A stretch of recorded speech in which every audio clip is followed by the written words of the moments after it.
వీళ్ళు గమనించండి, ఈరోజు కుటుంబం గురించి మరికొన్ని మాటలు ఆశపడుతున్నా. కుటుంబం గురించి కొన్ని విషయాలు మీతో ఆశపడుతున్నా. ఎందుకంటే చాలా అద్భుతమైన విషయాలు బైబిల్ గ్రంథంలో కుటుంబం గురించి ఉన్నాయి. కుటుంబ వ్యవస్థ అన్ని వ్యవస్థలు ప్రముఖమైన చెప్తాను ఒకసారి మీకు, కానీ అంతటితో ఆగటం కాకుండా అది ప్రాచీన వ్యవస్థ. కుటుంబ వ్యవస్థ ప్రాచీన వ్యవస్థ. కుటుంబ వ్యవస్థను స్టార్ట్ చేసిందే దేవుడు, ప్రారంభించిందే దేవుడు. రెండవది కొనసాగించేది కూడా దేవుడే. కుటుంబ వ్యవస్థను కాపాడుకొని పదిలం చేసుకొని కుటుంబ వ్యవస్థ ద్వారా తన సంబంధాలను పెంచుకొని ఈ లోకములో తన పని కొనసాగించుకోవడం కోసం పెట్టిన వ్యవస్థ అది. దేవుడు అంత కాన్సన్ట్రేషన్ చేశాడు కుటుంబం మీద. మొట్టమొదటి వివాహం చేసింది ఎవరు అంటే దేవుడే. ఆదాను చేయమనలా, ఆదాను ఒక భార్య కావాలనలా. బాగా వినండి, ఆదాముని తెచ్చింది ఎవరు? ఆదాము దగ్గర తెచ్చింది ఎవరు? అవనే దేవుడే. దేవుని ఆశ అంటే కుటుంబం కట్టాలన్న ఆశ ఎవరికి వచ్చింది? మన మదిలో దేవునికి వచ్చింది. ఎంత ప్రాముఖ్యత లేకపోతే దేవుడికి ఆలోచన వస్తుంది. ఆ కుటుంబ వ్యవస్థ ద్వారా ఈ లోకములో కూడా జనాలు రావాలి, పరలోకములు ఏం జరుగుతుందో అదే ప్రతిబింబంగా ఈ లోకములు కూడా ఘనపరచబడాలనే ఆశతో, అత్యాశతో మనుషులను పుట్టించాడు, చేశాడు ఆయన. కానీ ఆదిలోనే హంసపాదులాగా పతనమైపోయింది. చాలా బాధ వేస్తుంది ఒకసారి. దానికి మనందరం బలవుతున్నాం. ఆ దెబ్బ అందరికీ పడిపోయింది. ఆ కుటుంబ వ్యవస్థని మళ్ళా రీకనెక్ట్ చేయడం కోసమే యేసయ్య అనే కడపటి ఆదాము ఈ లోకానికి వచ్చాడు. ఆయన వచ్చి ఏదైతే కుటుంబ వ్యవస్థ పతనం చేయడం కోసం పాపంలో పడిపోయిన మనుషులందరూ కూడా ఆ పాపం కోసం బలైపోయి తిరిగి లేచి మళ్ళా పరిశుద్ధాత్మ దేవుని లోకానికి పంపాడు. ఆయన ఉపయోగించుకుని మనము కుటుంబ వ్యవస్థని పటిష్టం చేసుకోవాలి. ఒకటి నీ ఒళ్ళో ఉన్న బైబిలు, రెండు నీలో ఉన్న పరిశుద్ధాత్మ దేవుడు. వాక్యమే దేవుడు. బయట వాక్య రూపంలో ఉన్న దేవుడు, లోపల ఉన్న ఆత్మరూపంలో ఉన్న దేవుడు అద్భుతంగా నీకు సపోర్ట్గా ఉన్నారు. అద్భుతంగా సపోర్టింగ్. దానికి కావాల్సిన సంఘం ఇచ్చాడు. ఆత్మల కాపరిగా ఒక సేవకుని పెట్టాడు. ఎక్కడన్నా నిన్ను అన్యాయం చేశాడు? ఇంకా ఆత్మ సంబంధం కుటుంబాన్ని కట్టుకునే విషయంలో ఆయన సపోర్ట్ ఎంత ఉంది చెప్పండి ఒకసారి, మళ్ళీ చెప్పండి. అద్భుతం కదండి. స్టార్టింగ్ ఏంటి? మారు మనసు రక్షణ కోసం, నీ పాపాల కోసం ప్రాణం పెట్టాడు. తర్వాత ఏం చేశాడు? నీ ఒళ్ళో బైబిల్ పెట్టాడు. తద్వారా వాక్య జ్ఞానంతో పాటు నీలో ఉన్న పరిశుద్ధాత్మ దేవుని పెట్టాడు నీలో. ఎక్కడన్నా నీకు గ్యాప్ ఉందా? ఎక్కడన్నా తప్పించుకునే అవకాశం ఉందా? ఎక్కడైనా సరే ఇంకా నేను పిచ్చిదానిగా ఉన్నాను, అజ్ఞానిగా ఉన్నాను, నాకు ఎవరు లేరు, ఏవి లేనుకుంటే అవకాశం ఉందా? అందుకే సింహాసనం దగ్గర గడగడగడ వణుగుతారు అందరూ కూడా. వాక్యం ఉంది, పరిశుద్ధాత్మ దేవుని పంపించాను, నీ కోసం ప్రాణం పెడతాం కోసం నా ప్రియకుమార్ని పంపాను, నీ సంఘాన్ని ఇచ్చాను, కాపరిని ఇచ్చాను, అడ్డగోలుగా తిరిగేశాను, నువ్వు పోరా అంటాడు. మారు మాట మాట్లాడకుండా వెళ్ళిపోవాల్సింది నరకంలోకి. కుటుంబ వ్యవస్థను పాడు చేసుకున్నావు, పోరా అంటాడు దేవుడు. అప్పుడు ఒక రకంగా ఉండదండి. ఇప్పుడులాగా బతులాడుతూ ఉండదు, లాలన పాలన ఉండదు, ఇంటికి వచ్చి వాకింగ్ చెప్పడం ఉండదు. ఇంకా గడగడ వణుకుతారు. చివరికి లాస్ట్ జడ్జిమెంట్ ఏంటమ్మా? అజ్ఞారదు. కుటుంబ వ్యవస్థని కాపాడుకునే బాధ్యత కుటుంబంలో వ్యక్తులది. దానికి కావాల్సిన విలువైన విషయాలు గ్రంథంలో ఉన్నాయి, బైబిల్ గ్రంథంలో ఉన్నాయి. చూద్దాం, వాక్యాన్ని చూద్దాం. ఆది కాండము ఎందుకు వ్యవస్థ పాడైపోయిందో, ఆదిలోనే ఎలా పాడైపోయిందో దేవుడు ఎంత వేదంతో రాస్తున్నాడో చూద్దాం. పరిశుద్ధాత్మ దేవుడు 6వ అధ్యాయం 1 నుంచి 3 చదవండి. నరులను భూమి మీద ఎంత ప్రేమతో సృష్టించాడో, ఎంత వేదనతో రాతనో చూడండి. ముందుకెళ్ళు. తర్వాత కుమార్తెలను వారు పుట్టినప్పుడు దేవుని కుమారులు నరు కుమార్తెలు చక్కని వారిని చూచి వారందరిలో తమకు మనసు వచ్చిన స్త్రీలను వివాహము చేసుకొనిరి. అప్పుడు యెహోవా, నా ఆత్మ నరులతో ఎల్లప్పుడూ వాదించదు, వారు తమ అక్రమ విషయములో నరమాతృలై ఉన్నారు, అయినను వారి దినములు 120 ఏండ్లగునను. బాగా వినండి. దేవుడు ఎంత అద్భుతంగా వాళ్ళని సృష్టించుకొని మురిసిపోయాడో, తర్వాత వాళ్ళు పెరిగి పెరిగి పెరిగి పెద్ద అయిన తర్వాత వాళ్ళు చేసిన పెద్ద మిస్టేక్ ఏంటమ్మా? దేవుని నమ్ముకున్న బిడ్డలు లోక సంబంధులతో వారి ఇష్టం వచ్చినట్టుగా అందించాలి. నాకు మీరు ఎంతవరకు వింటున్నారు కొరకు క్యాచ్ చేయాలి వాక్యాన్ని. ఆ బిడ్డ చక్కగా చదివింది, స్పష్టంగా చదివింది, పట్టుకునే వాక్యాన్ని మహా అయితే 2 వచ్చాయి 3 వచ్చాను అవి. వాళ్ళు ఇక్కడ ఉన్న మిస్టేక్ చూడండి. తమకు మనస్సుకు నచ్చిన వారిని ఇష్టం వచ్చినట్లుగా స్త్రీలను వివాహము చేసుకొనిరి. వివాహ వ్యవస్థ గురించి మాట్లాడుతున్నాడు దేవుడు ఇక్కడ. అట్లా మాట్లాడుతూ వారి ఇష్టానుసారమైన వివాహాలు చేసుకున్నారంట. అంటే వివాహం కూడా మాకు ఇష్టం ఉండదా? కుదరదండి. ఎవరిని చేసుకున్నారు వాళ్ళు? దేవుని నమ్ముకున్న బిడ్డల్ని. దేవుని నమ్ముకునే బిడ్డలు ఎవరిని నమ్ముకునే బిడ్డలు చేసుకోవాలి? దేవుని నమ్ముకున్న వాళ్ళని చేసుకోవాలి. కానీ ఎవరిని చేసుకున్నారు వాళ్ళు? నరులంటే ఎవరు? లోక సంబంధులు.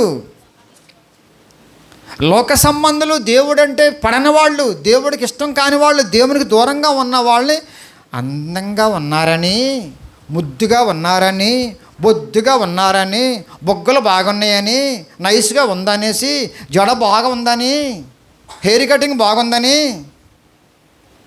చదవండి మాట, చక్కని వారని తెలుసా? ఏ చక్కదనం చూశాడు అవి గారు? ఏ చక్కదనం చూశాడు అవి అమ్మా? మీరు ఎవరిని చూస్తున్నారు పెళ్ళికి? కొంచెం డెప్త్కి వెళ్తున్నా ఈ ప్రసంగం వాళ్ళు గమనించండి. మీరు ఎవరిని చూస్తున్నారు పెళ్ళికి పిల్లలకి? నా ఇంకా పురుషులందరూ చూడండి, వద్దామంటే అడ్డు వచ్చేసింది ఇది. మీరు ఎవరు ఏ తలంపుల్లో ఉన్నారు? ఎందుకు డాక్టరేట్, సాఫ్ట్వేర్, ఇంకేం చదువుతారమ్మా? ఎందుకు చదివిస్తున్నారు? ముఖ్యంగా మగపిల్లని చెప్పండి ఒకసారి ఉన్నవాళ్ళు. ఒకటి చెప్పండి, ఆస్తి కోసం. 2 ఎవరు కావాలి? ఇంకా ఆస్తి ఉన్నవాళ్ళు కావాలి. ఒక భాగం. 2వ భాగం ఏంటి తెలుసా? చక్కనైన అమ్మాయి. ఇవేగా మీరు చూసేది. వివాహానికి క్వాలిఫికేషన్ పెట్టింది ఎవరు? అవన్నీ మీరు పెట్టుకున్నారు. ఇక్కడ ఉన్నది చక్కగా ఉన్నారని. ఇది ఏ వివాహం అనుకున్నారు? ABCDF వివాహం. చెప్పాక మొన్న ABCDF వివాహం. ఏ అంటే ఏజ్ బాగుంది, సూపర్, ఓకే. నెక్స్ట్ ఇంకా బ్యూటీ. C అంటే క్యాస్ట్, మనవాళ్ళైనా. పురుషులందరూ బాగా వినాలి మీరు. సంఘములకు వచ్చి ఎన్నాళ్ళు అయ్యిందో ఇంకా కులపిచ్చి ఉన్నవాళ్ళు దయచేసి చంపకపోతే చంపేస్తాడు దేవుడు. కులపిచ్చితో ఉన్నవాళ్ళు స్త్రీలు మీరు తక్కువలు కాదు, మీరు బయటపడరు, ఆయన పొడుస్తారు. మీరు ఏమంటే తెలుసా? మా ఆయన ఒప్పుకోట్లా. ఒకటిదే రాజ్యాంగం అంతా ఏముంది? ఇంప్లిమెంట్ అంతా అయింది. రాసింది ఏమే? ఇంప్లిమెంట్ అయింది. ఏ కూర వండాలో కూడా ఆజ్ఞించేది ఆయన అవదో. ఈయనే వస్తుంది, ఇది పలానా కూర వండుతానేసి తేవాల్సి వచ్చినట్టు. నేను మిమ్మల్ని తిడతాం కాదండి. వివాహ వ్యవస్థలో కూడా ఇలాంటి పిచ్చి పిచ్చి వేషాలు వేస్తే దేవుడు పిచ్చోడు కాదు అంటున్నాడైనా. ఎల్లప్పుడూ వాదించను, వార్నింగ్ అది. ఎల్లప్పుడూ కుటుంబ విషయంలో ఆయన అంటున్న మాట వేదనతో ఎల్లప్పుడూ నా ఆత్మ నరులతో స్పాట్ పెట్టేస్తాడు. ఎన్నాళ్ళు భరించాలి ఇంకెళ్ళని? బాప్తిసం పొందుకొని మారు మనసు పొంది పిల్లలు కూడా వాక్యంలో పెంచుకుంటూ హల్లేస్తు మహిమను పాటలు పాడతాం ఈజీయే. లోపల గుండెల్లో ఏముంది? ఒక్క ప్రశ్న వేస్తున్నానండి మీ అందరికి కూడా, ఏమనుకోబాకండి. మీ పిల్లలకు వివాహం చేసి ఉంటే ఒకవేళ ఎవరన్నా ఇక్కడ రాకముందు వచ్చిన తర్వాత ఇంక స్టార్ట్ చేద్దామనుకోండి, కొంతమంది ఉన్నాకోండి అలాంటి వాళ్ళు, కులంతో చేసేవాడిని అన్న వాళ్ళు చేయొత్తను పర్లేదు, మిమ్మల్ని ఏమన్నా నేను ఇప్పుడు, ఎందుకంటే తెలియజేశారు కాబట్టి. నెక్స్ట్ రాబోయే జీవితంలో నీ పిల్లల విషయంలో కులాన్ని పెట్టుకుని చేసావనుకోండి, కేవలం కులాన్ని పెట్టుకుని చచ్చేవే. నేను చెప్పట్లా, దేవుడు చెప్తున్నాడు. క్వాలిఫికేషన్ కులమా, ఎడ్యుకేషనా ఇవ్వండి. దేవుడు ఆది కాండములోనే అంత బాధతో మాట్లాడుతున్నాడంటే కనుక ప్రకటన గ్రంథం వరకు వెళ్ళిపోయాం కదా మనము. ఎంత జ్ఞానం వచ్చేసింది కదండి మనకి. ఇంకా నీ మైండ్ సెట్ మారకపోతే కనుక ఎందుకు ఇక్కడ కూర్చొని ఇంట్లో ఉండి పని చేసుకో. ఈ సమాధి యువతలో ఉండే 70-80 ఏళ్ల జీవితంలో, దాంపత్య జీవితం విషయంలో, ఒక అమ్మాయి విషయంలో దేవుడు ఎలాంటి వాళ్ళని ట్యూన్ చేసుకోమన్నాడో, ఎలాంటి వాళ్ళని చేయమన్నాడో అది కూడా తెలియకుండా పిచ్చోళ్ళగా ప్రవర్తించేస్తే నీ భక్తి ఏంటి, నీ భావం ఏంటి, నీ ఒక ఆత్మీయ జీవితం ఏంటి, మొత్తం మంట కలిసిపోయింది. ఉన్నాయి, వెళ్ళండి, కుల సంఘాలు చాలా ఉన్నాయి అక్కడక్కడ. చాలామంది ఉన్నారు ఇక్కడ, అన్ని కులాల వాళ్ళు ఉన్నారండి. కానీ ఎంత చక్కగా ఉంటున్నాం మనం. కానీ పెళ్లి దగ్గర బడి పడుతుంది మీ బడాయి అంతా కూడా. వీళ్ళు అంటారండి, అసలు మా పూర్వీకులందరూ ఒప్పుకోవట్లేదండి. వాళ్ళెవరు? పూర్వీకులు ఎవరు? బంధువులు ఎవరండి? ఎంతవరకు సమాధి అవతల వరకే కదండి. సమాధి దాటిన తర్వాత కూడా మీతో ఉండేవాళ్ళు వీళ్ళు. ఎవరు వీరు? ఆత్మ సంబంధులు. ఇంత మాట్లాడుకున్నాం కదా, ఆత్మ సంబంధులు. ఆ పిల్లలు మళ్ళీ రానివ్వకండి అమ్మ, ఆ పిల్లలు రానివ్వకండి మళ్ళీ.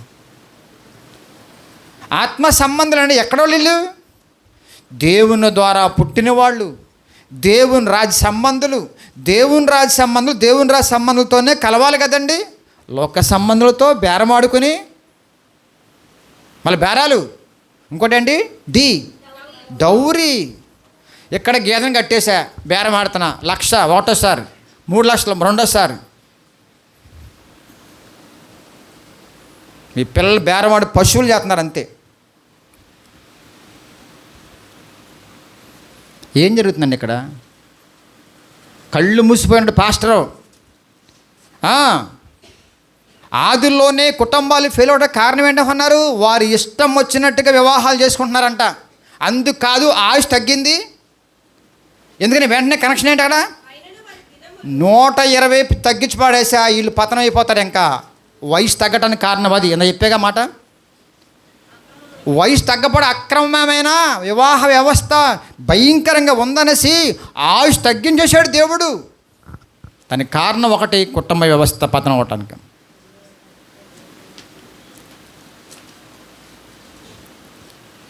ఏం జరుగుతుందండి అర్థంగా నాకు ఎందుకో ముందుకెళ్ళబుద్ధి కావట్లేదు. చాలా వేదన వచ్చేస్తుందండి. దుఃఖం అంటే బయట రావట్లే. ఇంకా ఎందుకు ఆడపిల్ల పెళ్ళి అవ్వట్లేసా మీకు? ఎందుకు క్రైస్తవులు పెళ్ళి అవ్వట్లా? క్రైస్తవులు మాట్లాడుతున్నా, వాళ్ళని మాట్లాడట్లా. క్రైస్తవుల్లో కూడా దుర్మార్గులు ఏంటంటే, మా వాళ్ళేనా, మా జాతేనా, నాకు మాయరోగం ఉంది, ఆ రోగం కూడా వాళ్ళకు ఉందా? జాగ్రత్త. మారు మనసు పొంది అని చెబుతున్నావు, సాక్ష్యాలు ఇచ్చేస్తున్నావు, ఎన్నో దీవుని మాట్లాడుతున్నావు, కబుర్లు చెప్తున్నావు. ఆదిలోనే కుటుంబాన్ని పతనం చేసిన దౌర్భాగ్యమైన జీవితం ఉందంటే కనుక మీరు ఇప్పుడు పరిస్థితి ఇప్పుడు కూడా పతనం అవుతారు. మీరు ఇప్పుడు కూడా పతనం అవుతారు. మీరు చూద్దాం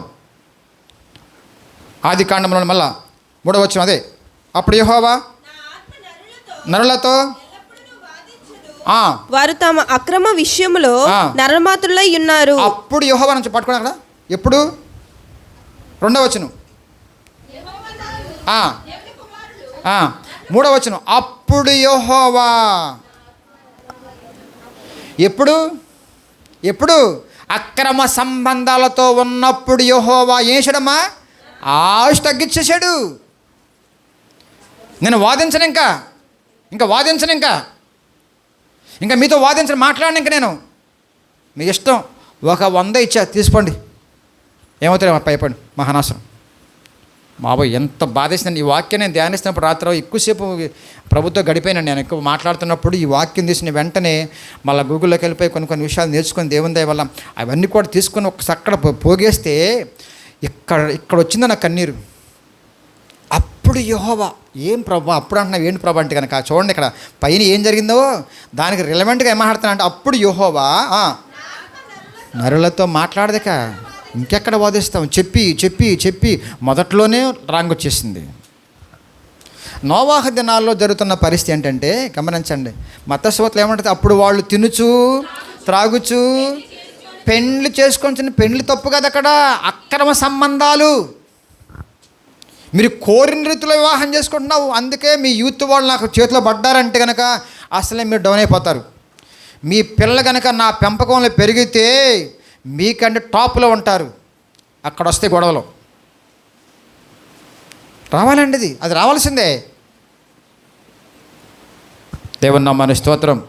హెబ్రీయులకు రాసిన పత్రిక 13వ అధ్యాయం చూద్దాం. ముందుకెళ్ళిపోదాం త్వరగా. 13:4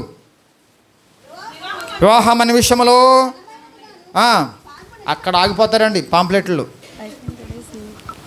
అక్కడ పులి స్టాప్ ఉందా, కామా ఉందా? కామా ఉంటుంది. ఫుల్ స్టాప్ లేకుండా ఫుల్ స్టాప్ పెట్టేవండి. ఈ పచ్చి పాస్టర్ కూడా ఏతాడంటే ఘనమైనది అంటాడు. నో, అక్రమ సంబంధ కార్యక్రమాల ద్వారా వివాహం జరుగుతుంది. కాబట్టి పానుపు కాబోయే జీవితంలో వచ్చే భార్య కన్యకగా ఉండాలి, కాబోయే భర్త పరిశుద్ధునిగా ఉండాలి. ఇది జరుగుతున్న వివాహాలు ఇక్కడ ఏ సంఘాల్లో జరుగుతుంది ఇలాగా? యూత్ వాళ్ళు కూడా వాళ్ళ ప్రసంగం ఇదే. యూత్ మీటింగ్ ఉండదు ఇంకా మీకు. బాగా వినండి. ఇక్కడ వివాహం కాకముందు కన్యకగా పరిశుద్ధుని కాపాడుకుంటే సూపర్ లైఫ్. రేపటి వివాహం కాకముందు ఒక దేవుని యొక్క సంఘంలో ఉన్న బిడ్డగా నీ లైఫ్ పరిశుద్ధంగా ఉంచుకుంటే బిడ్డ సూపర్ లైఫ్, అద్భుతమైన సాక్ష్యం బయటికి వెళ్ళద్దే. మరే ఇచ్చిన స్టేట్మెంట్ అదే, పురుషుని ఎరుగని దాని కదా. ప్రపంచంలో ఏ గ్రంథంలో ఉంటుందండి ఎవరి బిడ్డకి? నీతిమంతుడు కదా యేసేపు గురించి ఎవరండి అంత గొప్పగా మాట్లాడి సాక్ష్యం ఇచ్చేది? దేవుడే ఇస్తున్న చదువు సాక్ష్యంగా. దేవుని నామానికి స్తోత్రం. నా 24:3 చూద్దాం. అబ్రహాం గురించి కొన్ని విషయం మాట్లాడదు. ఎవరిని మనడు మాదిరి చూద్దాం. మాదిరి వివాహ వ్యవస్థ అనేది చాలా పవిత్రమైంది. లేకపోతే దేవుని కోపం వస్తుంది. దేవుని కోపం వస్తుంది అన్న. 24:3 ఆదికాండం 24:3 అబ్రహాము చేసిన పని అని చూద్దాం. నేను ఎవరి మధ్య కాపురం ఉన్నానో ఆ కనానీయుల కుమార్తెలలో ఒకదానిని నా కుమారునికి పెళ్లి చెయ్యవద్దు. బాగా వినండి. ఇక్కడ నా ఇంకా చూడండి ఒకసారి. ముందు ఎవరడమ్మా ఎవరిని చెయ్యకూడదో చెబుతున్నాడు. బాగా వినండి. ప్రతి క్రైస్తవ బిడ్డ కూడా ఎవరిని చేయకూడదో డిసైడ్ అవ్వాలి. ముందు ఎవరిని చేయాలో పక్కన పెట్టండి. ముందు ఎవరిని చేయకూడదో నీకు అర్థమవ్వాలి. పాటికే వాక్య జ్ఞానము ద్వారా పరిశుద్ధాత్మ దేవుని సహాయం వల్ల నీ బిడ్డకి ఎవరిని చేయకూడదో అర్థం అయితే ఎవరిని చేయాలి ఈజీ అయిపోద్ది. అబ్రహాం చెప్పింది పలానామం చేయమని చెప్పట్ల. ముందు అసలు ఎవరిని చేయకూడదో చెప్పి ముందుకెళ్ళు. ఎందుకని? వాళ్ళు కూడా దేవుని నమ్మారు.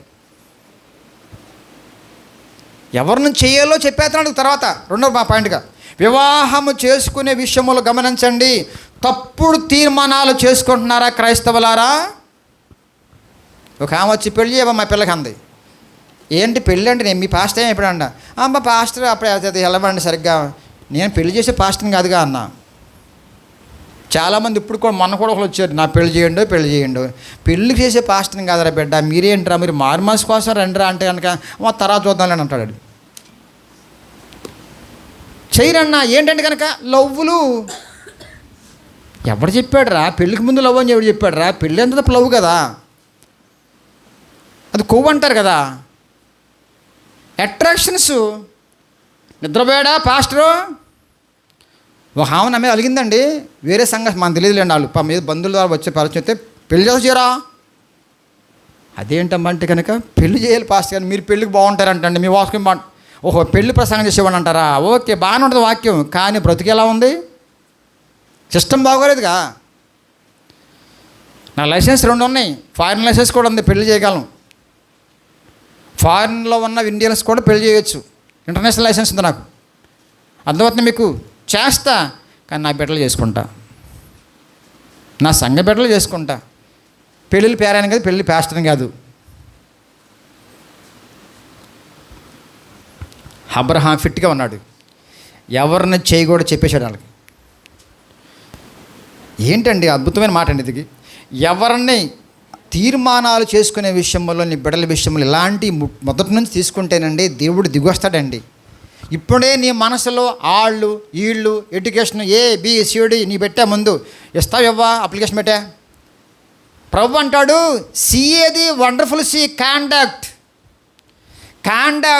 కన్యకగా ఉండాలి, ఆత్మీయమైన చక్కదనం ఉండాలి, ఆత్మీయ జ్ఞానం ఉండాలి, రేపొద్దున బిడ్డలను పెంచుకునే జ్ఞానం ఉండాలి, అత్తమామలు భరించే ఓపిక ఉండాలి. ఇవన్నీ లేకుండా ABCDF అంటావా? కుదరదు. ఆ పెళ్ళి అదేం పెళ్ళి? అది నీ పెళ్ళి. నేను చేసే పెళ్ళి ఘనమైనదిగా ఉంటుంది. దానికి ముందేం జరగాలంట? పానుపు నిష్కల్మషంగా జరిగే కార్యక్రమంలో బిడ్డలను పెంచాలి. వదిలేశారా? సెల్ ఫోన్ ఇచ్చి వదిలేశారా?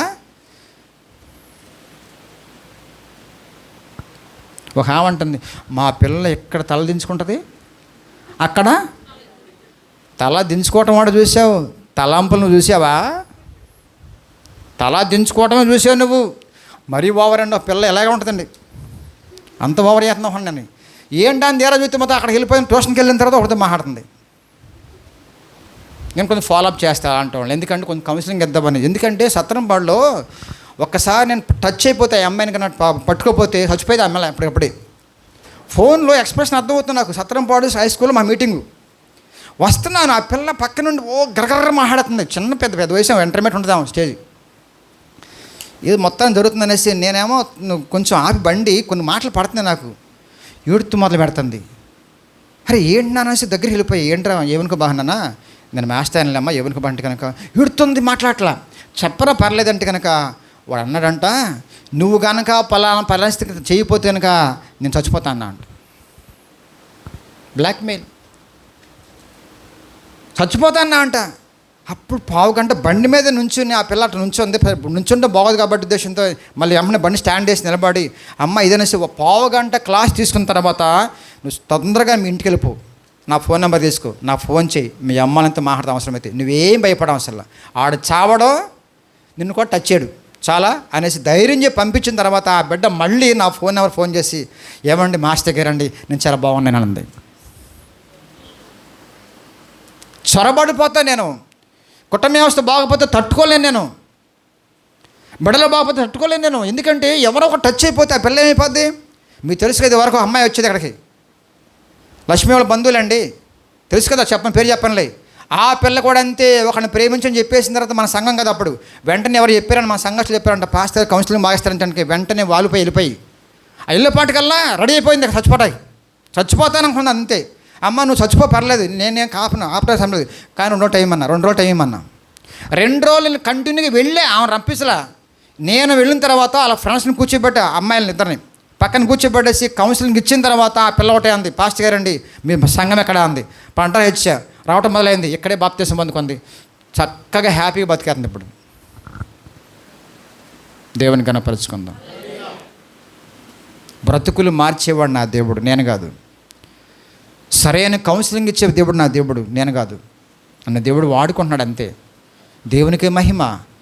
ఎంతమందో నన్ను ఇలాంటి వాళ్ళు. అందుకే ఓపెన్గా నా నెంబర్ ఇచ్చేయండి అమ్మా బిడ్డలారా. నేను మొన్న కూడా ఒక మీటింగ్ ఇచ్చే నెంబరు, నా నెంబర్ తీసుకోండి, మీకు నేను అవసరం వస్తానని. ఎందుకంటే కనుక ఎవరన్నా విసిగిపోయి బాధల్లో ఉండి చచ్చిపోతే బాగుండు అనుకునే వాళ్ళు దయచేసి నా నెంబర్ ఇవ్వండి. ఆ క్షణం దాటితే మళ్ళీ బతికేస్తారు వాళ్ళు. మానసికంగా, ఆధ్యాత్మికంగా అన్ని రకాలుగా చెప్పడానికి దేవుడు నాకు ఇచ్చిన భాగ్యాన్ని ఉపయోగించుకుంటా.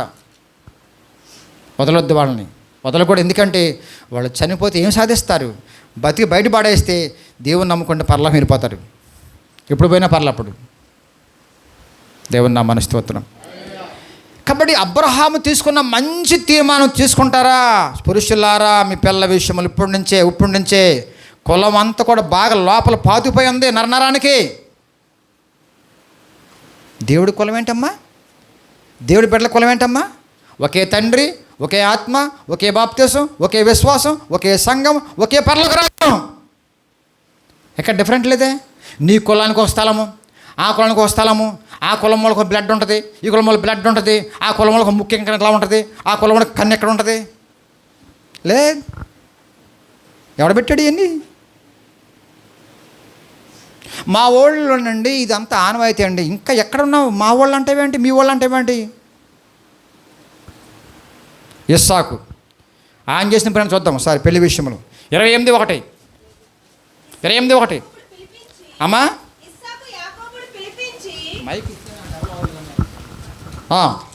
ఇస్సాకు యాకోబును పిలిపించి యాకోబు పిలిపించి ఇస్సాకు, నీవు కనాను కుమార్తెలలో ఎవతను వివాహము చేసుకొనకూడదు. చూసారండి ఎంత బాగుందో మ్యాటరు. అబ్రహాము ఏ స్టైల్లో ఉన్నాడో ఇస్సాకు కూడా అదే స్టైల్ వెళ్ళిపోతున్నాడు. ఎవరిని చేసుకోకూడదో ముందు చెబుతున్నారు. మీకు తెలియదమ్మా ఎవరిని చేసుకోకూడదో? విశ్వాసులకు అవిశ్వాసులు పొత్తుందా? బైబిల్లో ఉందన్నమాట. పొత్తుండదు అసలు. కాపురం చేయగలరా? కుదురుద్ది అసలు.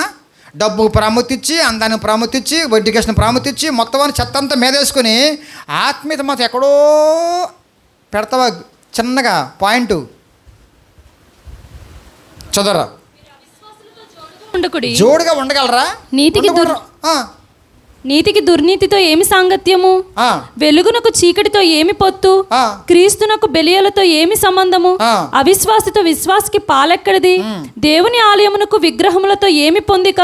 మనము జీవము గల దేవుని ఆలయమే ఉన్నాము. జీవము గల దేవుని ఆలయముగా మార్చబడిన తర్వాత అలాంటి ఆలయానికి జంటగా ఉండాలి తప్ప దెయ్యాల కొంపకి కలుపుతావా? దెయ్యాల కొంపలే పడేస్తా తీసుకెళ్ళిపోయి. రక్షణ వద్దు, మార్మస్ వద్దు, ఏం అడగలేక గుడికి వెళ్తుందా? గుడికి వెళ్ళే క్రైస్తవులు అవుతారా? బైబిల్ ఉంది అలాగా? ఎవరు అన్నారంటే మా బుజ్జికి ఇన్ని సంబంధాలు వస్తున్నాయి ఉండవు మొత్తం వద్దు స్టాక్ ఇంటూ వద్దు వద్దు వాళ్ళ అమ్మోళ్ళు గోల వాళ్ళు గుడికి వెళ్తారంటమ్మా. గుడికి వెళ్ళే వాళ్ళు క్రైస్తవులు అనుకుంటే నీ పిచ్చిదానివే. ఇక్కడ ఉందా చాలామంది ఒకళ్ళిద్దరు గుడికి వస్తారు అప్పుడప్పుడు ఆదివారం గెస్టులుగా, వాళ్ళు ఎక్కువగా ఉండరు ఇక్కడ. ఎవరు చెప్పారండి? మారు మనసు లేదు, రక్షణ లేదు, వాక్య అనుభవం లేదు. అసలు నిజంగా చెప్పాలంటే మన బిడ్డలో దూడు ఇంకెవరు కనపడలేం. ఇప్పుడు ఎదుగుతూనే ఉన్నాం మేము. 3 పాస్టర్లు పెట్టా, ఇప్పుడు దొరుకుతుండే ఎవరు దొరకట్లా.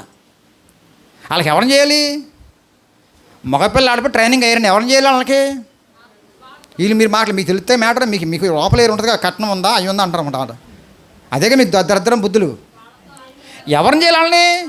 వాళ్ళతో సమానమైన స్టేటస్ ఏంటి? ఆత్మీయ జ్ఞానం రేంజ్ వేరు. దొరకరుగా, ముందుకు వస్తారా? రారుగా అలాంటి వాళ్ళు. ఏం జరుగుతుందండి? దుర్మార్గమైన కుటుంబ వ్యవస్థలు ఉన్నాయి ఇప్పుడు భయంకరంగా. వివాహ వ్యవస్థ మొత్తం పాడు చేశారు. పాస్టర్లే అంటనే ఎక్కువగా. ఎంతమంది పాస్టర్లు ఉన్నారండి, గమనించండి. పాస్టర్ గారండి, మీ సంఘములో చక్కని వాక్య జ్ఞానం ఉండి ట్రైనింగ్ అని బిడ్డ కావాలండి. ఏ కులంతో పని లేదు, కట్టంతో పని. ఎవడన్నా ఎవడంటలా? నేను తప్ప ఎవడంటలా? మొన్న ఆయన వచ్చి అంటాడు, అనియా పాస్టరే అనియా అని మాట్లాడుతూ ఆ అమ్మాయి ఏ కులం అని అన్నాడు. చూసారా? తగలేయాలి వీళ్ళని. వీడి వల్ల ఎంతమంది పాడైపోతున్నారు సార్ మీరు. బిడ్డలు గమనించండి. పరలోక రాజ్యానికి కెపాసిటీ పర్సన్స్ ఎవరు ఎతుకుది ఎవరున్నారండి? ఆత్మీయ జ్ఞానంతో ఉన్నవాళ్ళు ఎవరిని ఎతుకుది ఎవరు ఉన్నారండి? దేవుని నామానికి స్తోత్రం. దేవుని యొక్క చిత్తము ఎరగకుండా నీ చిత్తాన్ని బట్టి చేసేస్తావంటే, ఇష్టానుసారంగా వివాహ వ్యవస్థ పాడు చేసేసుకుంటావంటే కుటుంబాలు బాగుంటాయమ్మా. పొత్తు కుదురుద్ది వాళ్ళకి. కొట్లాటలు, స్టేషన్లు, గొడవలు, గందరగోళం ఎంత అవసరం అంటారా? ఆత్మీయ జ్ఞానం అంతే. ఒకళ్ళు సర్దుకుంటారు, ప్రేమగా ఉంటారు, ఓర్పుగా ఉంటారు, గింజి తాగినా శుభ్రంగా ఉంటారు వాళ్ళు. దేవుని నామానికి స్తోత్రం. అందుకే ఈ దేవుడు మరియమ్మ ఓ మాట అంటది. కానాని వివాహంలో కూడా యేసుప్రభువు వారు మొట్టమొదటి కార్యం చేసింది అక్కడ వివాహ వ్యవస్థలోనే. అక్కడ మరియమ్మ ఓ మాట అంటదండి, ఆయన మీతో చెప్పినది నోరు మూసుకోండి, మాట్లాడద్దు, ఆయన చెప్పించేయండి. వింటామండి మేము బాగా ప్రసంగం సూపర్గా ఉంటే మా పాస్టర్ గారు సూపర్ అండి అంటారా? నువ్వు సూపర్ ఎక్కడే ఉంటుంది, కనపడదు మీకు సూపర్ ఏంటో. చిన్న బిడ్డల దగ్గర నుంచి ఇప్పుడే తల్లిదండ్రులారా కొల్ల పిచ్చి చంపకపోతే వీళ్ళు చచ్చిపోతారు ఆధ్యాత్మికంగా. ఇప్పుడే కానీ మీ మనసులో తీసేసుకోకుండా వాళ్ళని నిష్పక్షపాతంగా పెంచకపోతే వీళ్ళు పాడైపోతారు రేపు పొద్దున. కంఠత వాక్యాలు బాగా చెప్తే మా పిల్లోడు, పాటలు బాగా పాడు మా పిల్లోడు. అందరితో ఆగిపోయావా? మొత్తం అంతరంగ స్వభావం అంతా మారిపోవాలి. దేవుని నామానికి స్తోత్రం. 2 మాదిరి వివాహాలు చెప్తాను మీకు, చూడండి. ఆదికాండం 2వ అధ్యాయం 5వ వచనం. వివాహ వ్యవస్థలో 2 మాదిరికరమైన పరిస్థితులు చదవండి. 2:5. భూమి మీద ఉండలేదు, పొలమునందలి ఏ చెట్టును మొలవలేదు. ఎలియనగా దేవుడైన యెహోవా భూమి మీద వాన కురిపించలేదు, నేలను సేద్యపరచుటకు నరుడు లేడు. సేద్యపరిచే బాధ్యత అప్పచెప్పాడు పురుషునికి దేవుడు. పురుషునికి ఉండవలసిన క్వాలిఫికేషన్స్లో ఒక బాధ్యతాయుతంగా పెరుగుతున్నాడా లేదా? అమ్మాయి కూడా ఇటువైపు బాధ్యతాయుతంగా పెరుగుతుందా? ఇంట్లో బాధ్యతాయుతంగా ఉంటుందా లేదా? అమ్మకి నన్ను సహాయపడుతున్నారు ఇద్దరు కూడా. నేను మళ్ళీ చెప్తున్నా, గమనించిన వివాహ వ్యవస్థలో ఇంకో మాదిరికరమైన పరిస్థితి ఏంటంటే, వాళ్ళ ఇంట్లో పని చేస్తున్నారు. అమ్మ పెళ్ళయ్యే వరకు ఆడ మగ తేడా లేదు, అమ్మ నాన్నకి సహాయకరులుగా ఉండాలి, అప్పుడే ఫిట్ వివాహానికి. ఆదాము బాధ్యతాయుతంగా పనిచేస్తున్నాడు. దేవుడు అప్పగించిన తోటను సేద్యపరుస్తున్నాడు. సేద్యపరుచుటకు దాని కాచుటకు దానిలో ఉంచెను. ఆయన పనిలో ఉంటే నీకేం కావాలెత్తాడు దేవుడు. రెస్పాన్సిబిలిటీ. ఎందుకు వీళ్ళు సువార్త పనికి వెళ్తున్నారు? ఎందుకు వీళ్ళు ప్రయాసపడుతున్నారు ఆత్మల కోసం? రెస్పాన్సిబిలిటీ పెరిగింది సంఘంలో. అది మహోన్నతమైన పరిస్థితి. ఆలస్యమైతే అవ్వచ్చు, కిక్కుగా ఉంటుంది వాళ్ళ యొక్క లైఫ్. రెస్పాన్సిబిలిటీ ప్రిన్సిపల్ అంటారు దాన్ని.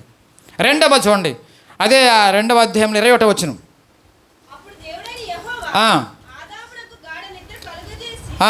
అతడు నిద్రించినప్పుడు అతని ప్రకటనలలో నిద్ర చాలు, మనకు కావాల్సిన అదేలేండి, నిద్ర.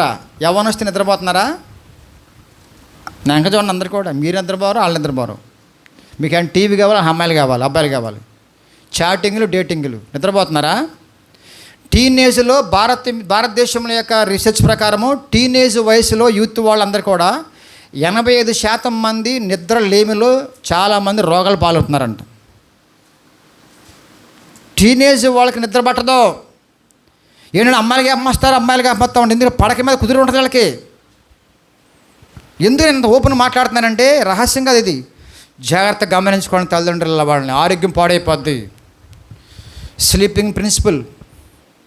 What a responsibility principle. 2 sleeping principle. 3వది చూద్దాం ఒకసారి, చక్కని మాట. కీర్తన గ్రంథం 127 కీర్తన ఆదికాండలో చూద్దాం. ముందు ఆదికాండం 24లోనే 63. సాయంకాలమున ఇస్సాకు పొలములో ధ్యానించే పరిస్థితి ఉందా? ధ్యానం, వాక్య ధ్యానం కావాలి. యవన బిడ్డలకు వాక్య ధ్యానం చేయాలి. చదవటం కాదు, బైబిల్ రీడింగ్ కాదు, రీసెర్చ్ లాగా చక్కగా ధ్యానించాలి. రెస్పాన్సిబిలిటీ ఒకటి, మంచి నిద్ర ఒకటి, 3వది వాక్యాన్ని ధ్యానించే పనులుగా ఉండాలి. అప్పుడు అద్భుతమైన ఆత్మీయ ఆరోగ్యం, భౌతిక ఆరోగ్యం ఉంటుంది. దేవుని నామమునకు స్తోత్రం.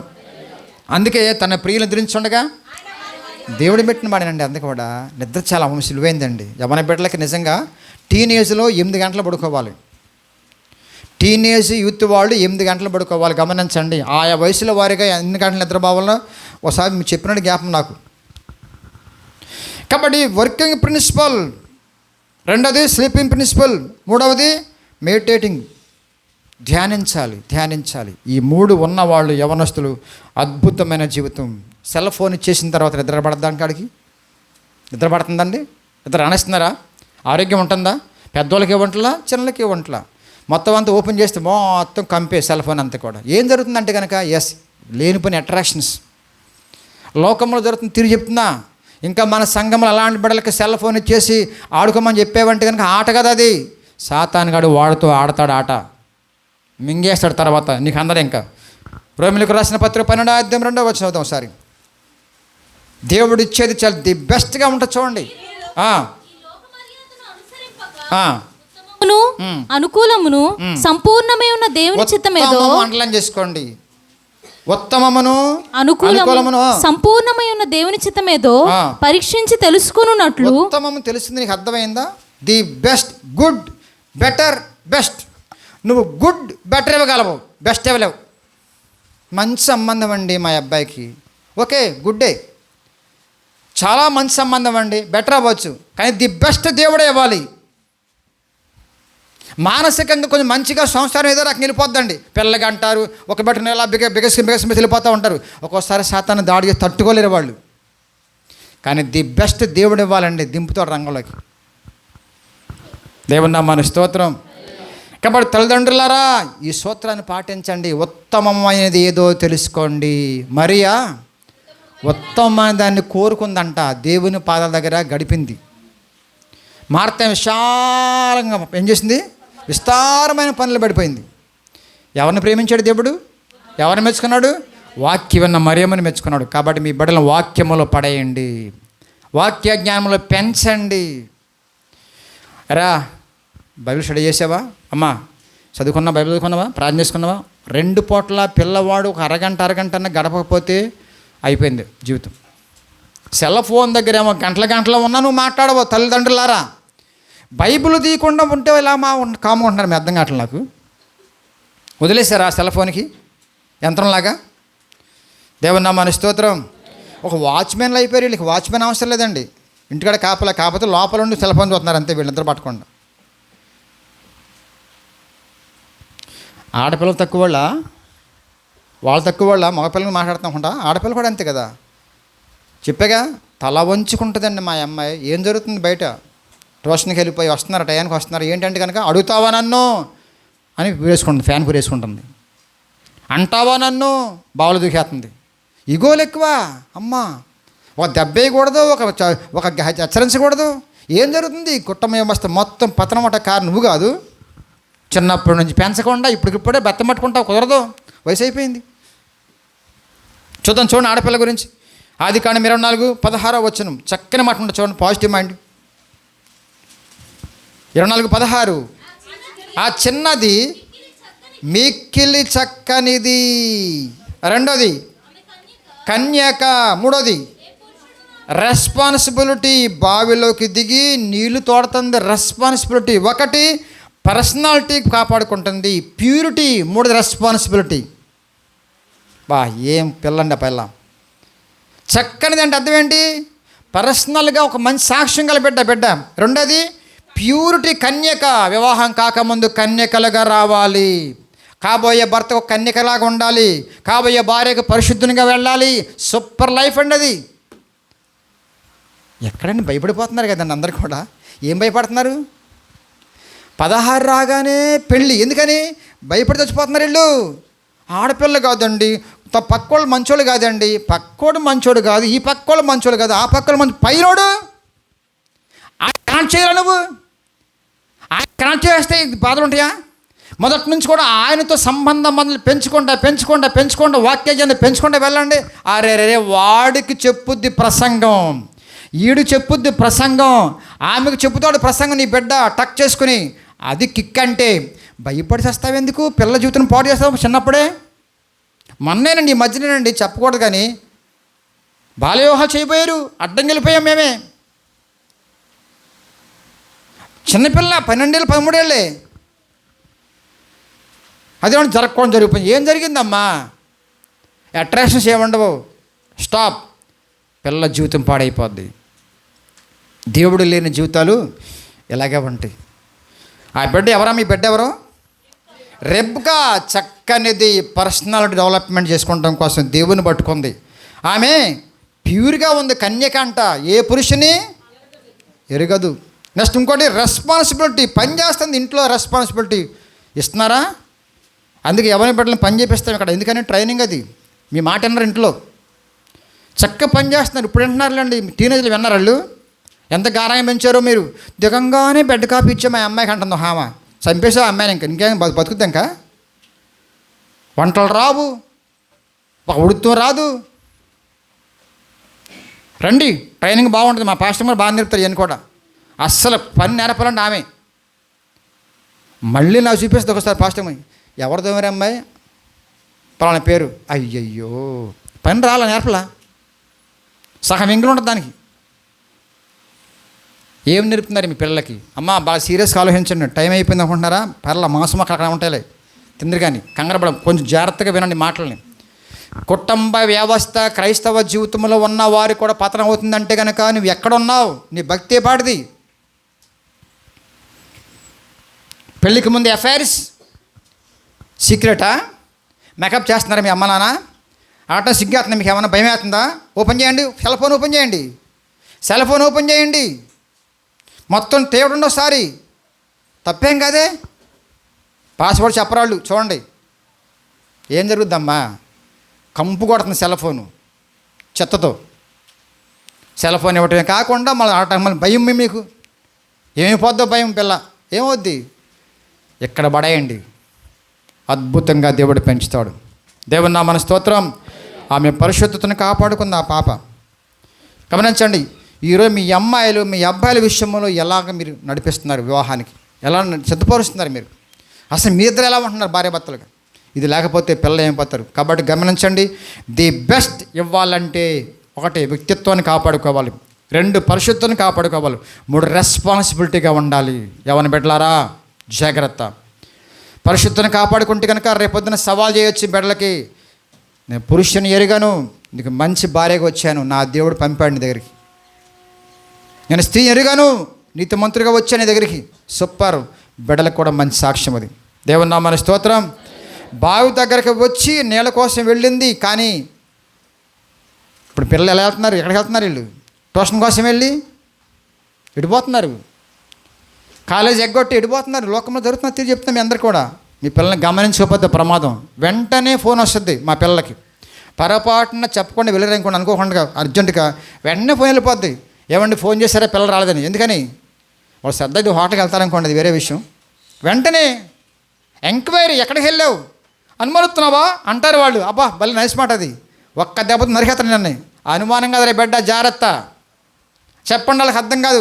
నన్ను అనుమానిస్తావా? ఎస్, అనుమానించే వయసు ఇది, జాగ్రత్త పెట్టే వయసు ఇది, ఇమోషనల్ లైఫ్ ఇది. అది కంట్రోల్లో పెంచకపోతే ప్రమాదం. దేవుని నామమున స్తోత్రం. నేల కోసం వెళ్ళింది బావి దగ్గరికి, బావి కోసం వెళ్ళా, సరసాల కోసం వెళ్ళా. రాంగ్ రూట్లో వెళ్తున్న పిల్లలు ఎంతమంది కనపడతారు నాకు, ఎంతమందోనండి. నేను నాకున్న దేవజ్ఞానం అండి, ఎక్స్ప్రెషన్ బట్టి చెప్పేస్తాను వాళ్ళకి. అమ్మతో మాట్లాడుతుందా, లవర్తో మాట్లాడుతుందా, అమ్మాయితో మాట్లాడుతున్నాడా, అమ్మతో మాట్లాడుతున్నాడా తెలిసిపోద్ది నాకు. ఆ ఎక్స్ప్రెషన్, ఫోన్ పట్టుకునే విధానం, ఆ వయ్యారం, ఆ బాడీ లాంగ్వేజ్. చూడండి, నేనేమన్నా ఏమంటుంది, ఏంటి ఎవరితో మాట్లాడుతామంటే కనుక మా నాన్నతో. అబ్బా అంత పరిశుద్ధంగా అంత వయ్యారంగా ఉంటుందా ఆ నాన్నతో మాట్లాడితే? బాడీ లాంగ్వేజ్ తెలిసిపోద్ది. అందుకే ఇక్కడ పిల్లల్ని కూడా ఒకసారి నేను చూస్తూ ఉంటాను, నీ బాడీ లాంగ్వేజ్ మార్చుకోవాలి అమ్మాయి అంట. ఎందుకు చెప్పాలి, నా బిడ్డలాళ్ళు పెద్దోళ్ళ ముందు ఎలా ఉండాలో, చిన్నలు ఎలా చూసుకోవాలో, అసలు నవ్వటం అన్నీ కూడా మాకు డిసిప్లిన్ నేర్పాలి. ఎవరు నేర్పుతున్నారు ఇక్కడ? అప్పుడు చక్కని కాబోయే 3 తరాలకు ఉపయోగపడే దీవెనికమైన బిడ్డలండి వీళ్ళు. ఎలా పెంచాలండి వీళ్ళని? అసలు వదిలేతావా?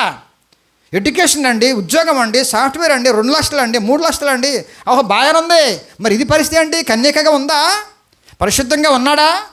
నీతిగా మగుతున్నాడా? రెస్పాన్సిబిలిటీ ఉందా ఇంట్లో? బానిసలు అమ్మోళ్ళు, వీడికి బానిసలు ఏంటమ్మా అమ్మ నాన్న? గాడిదలా పెరుగుతాడు, ఒక్క పని చేయడు. ఓ ఒంటరిది అమ్మాయికి. రెస్పాన్సిబిలిటీ లేని వాళ్ళని పెళ్లి చేసుకోకూడదు, ప్రమాదం ముంచుకొస్తుంది. ఇంకా పెద్ద అయిన తర్వాత అమ్మ వంట చేయాలా, ఇంకా నాన్నగా ఆల్రెడీ మొత్తం అన్ని పనులు చేయాలా. కరెంటు బిల్లు కడతావు నానే, పచారీకి నానే. ఏమైంది నీకు, రోగమా? ఎలా పెంచుతున్నారు బిడ్డలారా? పెళ్ళి అయిన తర్వాత ఒక్క పని రాకపోతే ఎలా పోతున్నాడు? రెస్పాన్సిబిలిటీ లేదు. జాగ్రత్త. ఈ అమ్మాయికి రెస్పాన్సిబిలిటీ కూడా తీసుకుందండి. కొంతమంది తెలుసు నాకు, చాలామంది ఆడపిల్లలు అండి మగపిల్లలాగా పనిచేసి అమ్మ నన్ను పోషించుకునే వాళ్ళు. గుంటూరులో అమ్మాయి పేపర్లో పడిందండి, నిజంగా ఎంత ముచ్చటేసిందో. కాలేజ్ అయిపోయిన తర్వాత బడ్డీ కొట్టు దగ్గర మిరపకాయ బజ్జీల దగ్గర 1 గంట 2 గంటలు పని చేస్తే 200 ఎత్తాడు అబ్బాయి. ఆ డబ్బులు తీసుకొచ్చి అమ్మ నన్ను చూసుకుని వంట చేసుకుని మళ్ళీ కాలేజీకి వెళ్ళిపోయింది. ఫస్ట్ ర్యాంక్లో పాస్ అయింది ఆ బిడ్డ. ఎంతమంది ఉన్నారు ఇలాంటి బిడ్డలు? పాడైపోయిన చెత్తలో ఇలాంటి వజ్రాలు లాంటి బిడ్డలు చాలామంది కనపడుతున్నారండి వాళ్ళందరూ కూడా. మరి క్రైస్తవుల బిడ్డలుగా మీ బిడ్డలు ఎలా ఉన్నారు? దేవుని నామమున స్తోత్రం. పని ఉందా? పని నేర్పుతున్నావా? ఒక డిసిప్లిన్ నేర్పుతున్నావా? ఒక చక్కదాన్ని నేర్పుతున్నావా? ఒక భయభక్తులు పెంచుతున్నావా? ఎప్పటికప్పుడు అన్ని సమకూరుస్తున్నావు, బాగానే ఉంది. మురిసిపోతున్న బొక్కలు చూసుకొని బుద్ధులేయి, బొగ్గలు బాగున్నాయి, బుద్ధులేయి. గుణమేది? ఒక్క జ్ఞానమేది? వాళ్ళ వయసు తగ్గ దేవునికి దగ్గర అవటం కోసం అద్భుతమైన పెంపకం ఉందా నీలో? అది లేకపోతే ఎంతవరకు నువ్వు గుడిలో ఉండి మందిరంలోకి వచ్చి ప్రార్థన చేసుకొని ఎంతవరకు అలాగే ఉంటుంది అమ్మిగా? పెళ్ళైన వాళ్ళు చాలామంది ఇప్పుడు బాధపడుతున్నారు. ఖచ్చితంగా పెళ్ళి అయిపోయిందండి పాస్టర్ గారండి, ఏదో పిల్లలకి అనేసేవాడు పాస్టర్ గారండి. అయిపోయింది. మరి ఉన్న జనాంగం అన్న జాగ్రత్త పెట్టుకోరా మీరు? వాళ్ళ కోసమని మీరు నేర్చుకోరా? ఏ కుటుంబం అని చెప్పండి ఒకసారి. ఏ కుటుంబం బాగుంది, నా కుటుంబం సూపర్ అన్న వాళ్ళు చేతను ఒకసారి ఇక్కడ. లేదు, అంత లేదు ఇక్కడ. పార్ట్ 5 ఇది. పార్ట్ 6లో మాట్లాడతా కుటుంబానికి వచ్చే సమస్యలు ఎందుకు వస్తాయి ఏంటో, ఎలా సరి చేసుకోవాలో. పార్ట్ 6 సిద్ధంగా ఉండండి, ప్రార్థన చేయండి. ముగించేస్తాను ఇంకా ఈ రోజు నాడు.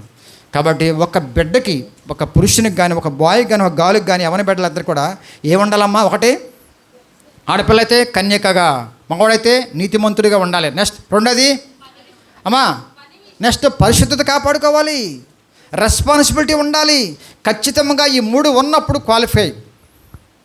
ఆత్మీయ జ్ఞానం ఉంటేనే కన్యగా ఉండగలదు, ఆత్మీయ జ్ఞానం ఉంటేనే నీతిమంతుడిగా ఉండగలదు. అప్పుడు దేవుడు కలుపుతాడు.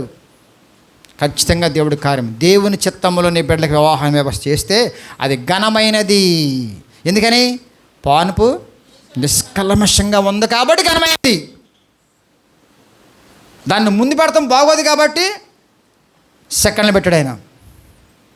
పానుపు నిష్కల్మషంగా జరుగుతుంది కాబట్టి వీళ్ళిద్దరికీ జరగబోతుంది కాబట్టి వీళ్ళిద్దరికీ ఘనంగా ఉంటుంది వివాహము. సూపర్. బ్యాండ్ మేళం ఘనంగా ఉంటుంది, లైటింగ్ ఘనంగా ఉంటుంది, భోజనాలు ఘనంగా ఉంటాయి. పానుపు ఫెయిల్డ్. అది దేవునికే తెలుసు. జాగ్రత్త ఎవరిని పెట్టారా? చివరి వరకు ఒక భాగస్వామి వచ్చేంత వరకు మీ పరిశుద్ధిని కాపాడుకుంటే దేవుడే దింపుతాడు. అట్టి భాగ్యములో బలముగా ఉండటం కోసం ప్రార్థనాపూర్వకంగా ముందుకెళ్దాం. అట్టి కృప దేవుడు మీకు అందరికి అనుగ్రహించును గాక.